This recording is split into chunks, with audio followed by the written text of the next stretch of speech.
Let's jump right in. Look at literally any list of the most breathtaking saltwater fish, and I guarantee you're going to find this creature right near the very top.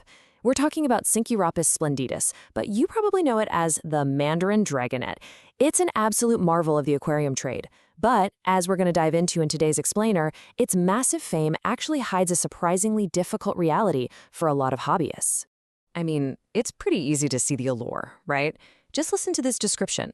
Intricate patterns and shifting hues that can look almost painted. They really don't even look like fish. They look like living, breathing works of art, just totally covered in these deep blues and swirling psychedelic oranges. Add in the fact that they are completely peaceful and they totally leave your corals alone. Well, they sound like the absolute ultimate reef tank edition. But that brings us to a massive contradiction. If they're so stunning and so incredibly peaceful, why on earth do so many hobbyists struggle to keep them alive?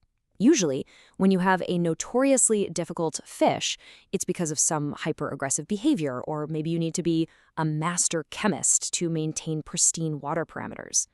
But here's the twist. The Mandarin Dragonet's difficulty has absolutely zero to do with either of those things. No way! The hidden challenge is actually entirely practical. It's all about specialized feeding. When a hobbyist brings a mandarin home, they kind of just assume they can sprinkle in some standard fish flakes or maybe drop in a cube of frozen shrimp, fully expecting the fish to gobble it up like a golden retriever at dinner time. But honestly, that assumption is exactly where things go terribly wrong.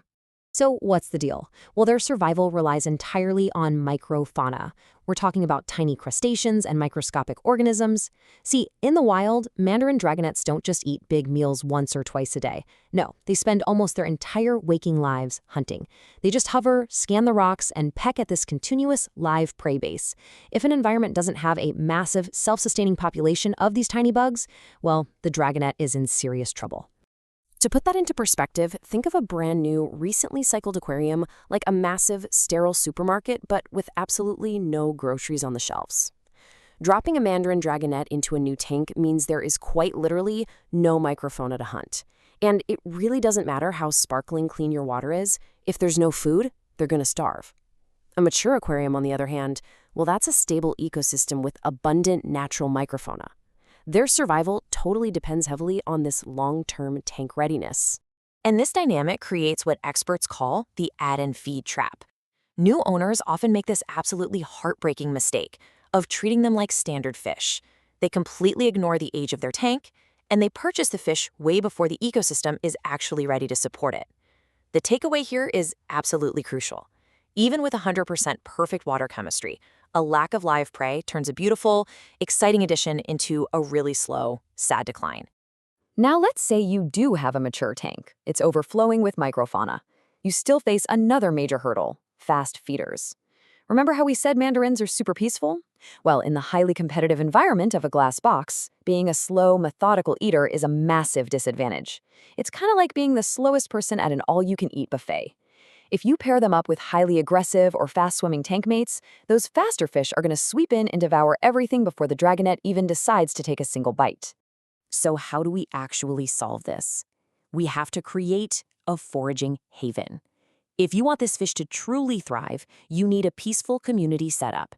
You have to deliberately choose calm companions that aren't going to aggressively steal their food. On top of that, you need to provide plentiful rockwork and lots of hiding spaces. Why?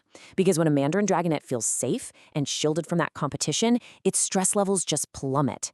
And that lack of stress profoundly improves their appetite and allows them to forage safely at their own relaxed pace. So here's what responsible Dragonet ownership actually looks like in practice.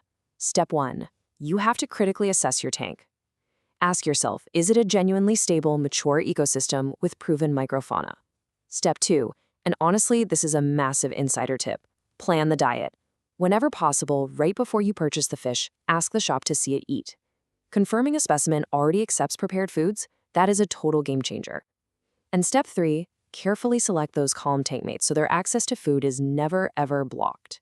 When you finally put all of these pieces together, the result is just spectacular. You get a rewarding, living display that actually reflects a healthy reef ecosystem. Successful keeping isn't about a quick impulse trip to the store. It's about deliberate, thoughtful preparation. When matched with the right maturity, a solid food supply, and the right tank mates, this fish's legendary beauty actually becomes a thriving, dynamic part of a balanced world, right there in your home. I want to leave you with one final thought to really ponder today. Is your reef ecosystem truly ready for a dragonet? It is so incredibly tempting to see that painted, swirling beauty in the store and just buy it on impulse, right? But true appreciation for this animal means having the patience to build the world it needs first. Thank you so much for joining me for this explainer, and I highly encourage you to take a look at your own tank today and honestly ask yourself that very question.